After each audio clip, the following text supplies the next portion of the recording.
আমি আজকে রামকৃষ্ণ মিশন এখানে নারায়ণগঞ্জ সবচেয়ে বড় যেটা তাদের পূজা মণ্ডপ, সেখানে বাংলাদেশ জামাত ইসলামের পক্ষ থেকে আমরা এসেছি মূলত তাদের সাথে মত বিনিময়ের জন্য, ওনাদের সুবিধা অসুবিধা খোঁজখবর নেওয়ার জন্য আমরা এসেছি।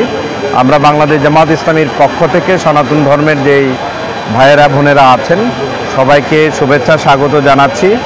এখানে সনাতন ধর্মের বিভিন্ন পর্যায়ের নেতৃবৃন্দ এখানে উপস্থিত আছেন।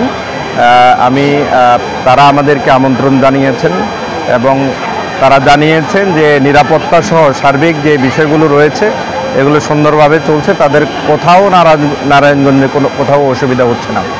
আমরা বাংলাদেশ জামাত ইসলামের পক্ষ থেকে প্রত্যেকটি পূজা মণ্ডপে যাতে তাদের কোনো অসুবিধা না হয়, তাদের কমিটির সাথে যে যোগাযোগ রক্ষা করা আমাদের যে দায়িত্ব, সেই দায়িত্বটা আমরা পালন করার জন্য চেষ্টা করেছি। আমাদের আমিরে জামাত ডাক্তার শফিকুর রহমান বলেছেন যে বাংলাদেশে আসলে সংখ্যালঘু বলতে কোনো সংখ্যা নেই। হ্যাঁ, এটা বলতে বলতে এটা একটা প্রচলিত কথা হয়ে গিয়েছে। আসলে বাংলাদেশে সবার অধিকার সমান এবং সেই ভিত্তিতে সবাই বাংলাদেশি। তো বাংলাদেশি হিসাবে এখানে সংখ্যালঘু বা সংখ্যাগুরু করে যে 5 আগস্টের পর যেই বৈষম্যের বিরুদ্ধে লড়াই হয়েছিল, আবারও যদি সেই সংখ্যালঘু বলা হয় তাহলে এটা আবার বৈষম্য থেকেই যায়। এই জন্য আমরা বলছি যে এখানে সংখ্যালঘু বলতে কোনো কিছু নেই। বাংলাদেশি মানুষ হিসেবে একজন মুসলমানের যে অধিকার আছে, একজন সনাতন ধর্মী সহ অন্যান্য ধর্মের লোকদেরই একই অধিকার।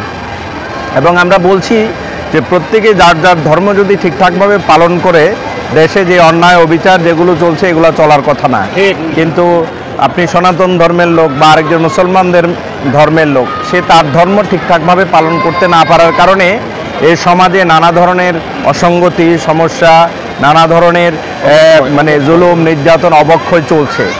আমরা জামাত বা যারা মুসলমান, আমরা যারা এই দেশে মানুষের কল্যাণ চাই, আমরা বলছি যে ধর্মীয়ভাবে বা একটি কল্যাণমূলক রাষ্ট্র যদি প্রতিষ্ঠা হয় তাহলে ধর্ম বর্ণ লিঙ্গ নির্বিশেষে সবাই কিন্তু ভালো থাকতে পারবে। কিন্তু আমরা বিগত সময়ে দেখেছি যে জোর যার মুল্লুক তার, যে যার শক্তি আছে সে দুর্বলের উপর অত্যাচার চালাচ্ছে। হ্যাঁ, তো এই জায়গা থেকে আমাদের বেরিয়ে আসা দরকার। আর আজকের এই ধরনের আয়োজন বা আমরা মুসলমানরা আপনাদের খোঁজখবর নিতে এসেছি এখানে, এই যে একটু আগেও দেখলাম ডিসি মহোদয় এসেছেন, কমিশনার মহোদয় এসেছেন, পুলিশের লোকরা এসেছেন, বিভিন্ন পর্যায়ে সরকারি এবং রাজনৈতিক দলের লোকরাও এসেছেন। এটার মধ্য দিয়ে প্রমাণিত হয় যে বাংলাদেশ হচ্ছে যে একটা অসাম্প্রদায়িক রাষ্ট্র। এখানে কোনো ধর্মীয় যে ভেদাভেদ, গোলমাল, মারামারি, হানাহানি এগুলো নেই। যার যার ধর্ম সে নিজের যে রীতি আছে সেটা অনুযায়ী পালন করবে।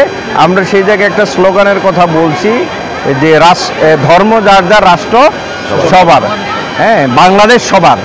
এই ভিত্তিতে আমরা মনে হয় সবাই সবার জায়গায় আমরা যদি ঠিক থাকতে পারি, আমার মনে হয় যে সমাজের যত বিশৃঙ্খলা আছে সেগুলো আমরা দূর করতে পারবো এবং সবাই মিলে বাংলাদেশটাকে আগামী দিনে আমরা মেরামত করতে পারবো, ঠিকঠাক করতে পারবো ইনশাআল্লাহ।